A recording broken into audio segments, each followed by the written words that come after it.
हरियाणा के भिवानी गांव में जो मनीषा मर्डर केस हुआ है, मैंने उसमें कुछ सवाल एआई से जानने का प्रयास किया है।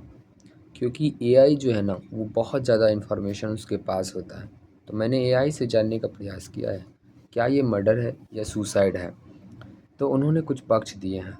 जैसे उन्होंने सुसाइड के पक्ष में एक दिया है कि पुलिस ने शुरुआत में जहर मिलने की बात कही। दूसरी बातें थी कि सुसाइड नोटे की बातें सामने आई थी और खेत में अकेले पाई गई, जिससे पुलिस को आत्महत्या का शक हुआ। और उन्होंने मर्डर के पक्ष में कुछ बयान दिए एआई ने कि कपड़े सलवार फटे थे और शरीर पर स्ट्रगल के मार्क्स थे, जो मर्डर की ओर दर्शाता है। नंबर 2, गले पर कट दबाव का निशान, जो आमतौर पर गले दबाने या हिंसक हरकतों का संकेत है। तीसरा, परिवार और ग्रामीणों का कहना है कि लड़की मानसिक रूप से मजबूत थी और आत्महत्या की संभावना बहुत कम थी। चौथा, पोस्टमार्टम रिपोर्ट में बार बार चेंजिंग आना इस बात को सबूत देता है कि शायद मर्डर हुआ है, आत्महत्या की संभावना बहुत कम है। 3 बार पोस्टमार्टम अब तक हो चुके हैं। पहली बार भिवानी में पोस्टमार्टम हुआ था, जिसका विसरा रिपोर्ट यानी कि पॉइजन खाने से मौत हुई है या नहीं, ये बात को भेजा गया था पीजीआई रोहतक में। वहाँ पर फिर वहाँ के जो डॉक्टर कुंदन मित्तल, उन्होंने केस को पूरा ही बदल दिया। मुझे उन पर भी शक जाता है।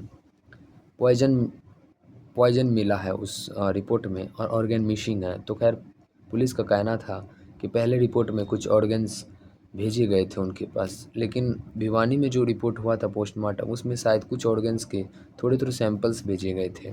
ऑर्गन्स कुछ गायब थे। तीसरा एम्स में भेजा गया, जिसकी रिपोर्ट अब तक नहीं आई है। और फिर मैंने चैट जीपीटी से एक और चीज़ पूछा था। तो चैट जीपीटी का एक और चीज़ कहना है कि 24 घंटे में बॉडी हेमेट्स में नहीं लगी थी जब पहली बार पुलिस को लाश मिली थी। ये साफ संकेत देता है 13 अगस्त को मृत्यु होने, जब लाश देखा गया तो उससे 24 घंटे के अंदर ही मृत्यु हुई थी। और बिल, कोई भी सुसाइड करने के लिए जाएगा तो पॉइजन का बिल कभी जीवन में नहीं लेगा। ये मूर्ख पुलिस कैसे रिसर्च कर रही है, हमें समझ से बाहर है। चैट जीपीटी से मैंने फिर पूछा, अगर सिर्फ फोरेंसिक और पुलिस की शुरुआती बयान को देखें तो सुसाइड लगता है, लेकिन फटे कपड़े, संघर्ष के निशान, ऑर्गेन्स गायब, गला कटा, बच्चेदानी गायब, इस तरह के जो निशान हैं, ये बिल्कुल मर्डर की ओर संकेत करता है। और एआई के हिसाब से ये 70% संभावना मर्डर की है, इसीलिए विरोधाभास है। पोस्टमार्टम के लिए भेजा गया है 3 बार लाश। ये भी छोटी बात नहीं, सुसाइड नॉर्मल नहीं हो सकती है। और सुसाइड करने वाला खुद गला नहीं काटेगा अपना और अपनी नली नहीं निकालेगा। अब कुछ और सवाल हैं कि अगर मौत जहर खाने से हुई, हम थोड़े सुसाइड एंगल देखते हैं। विसरा रिपोर्ट में शरीर के अंग जैसे पेट, खून, लीवर में जहर का मिलना, अगर जहर से हुई होती तो शायद ये होता, बट ऐसा कुछ भी नहीं हुआ। जहर के कोई भी अंश नहीं मिले, ना ही मुंह में कोई झाग था, ना ही वहाँ पर कोई जहर की गंध थे। चेहरे और शरीर पर ज़्यादा चोट या संघर्ष के निशान नहीं होते। यहाँ पर धारदार हथियार से काटा गया था गला। नली गायब थी, सांस नली, भोजन नली। ये साफ संकेत मर्डर की ओर देता है। सुसाइड करेगा कोई भी इंसान तो गला या पे कट का निशान कभी नहीं आ सकता, बट यहाँ काटा गया था। और पॉइजन खा के करेगा तो उल्टी मुंह से निकलेगा, झाग आएगी, दुर्गंध आएगा, ऐसा कुछ भी नहीं हो रहा था।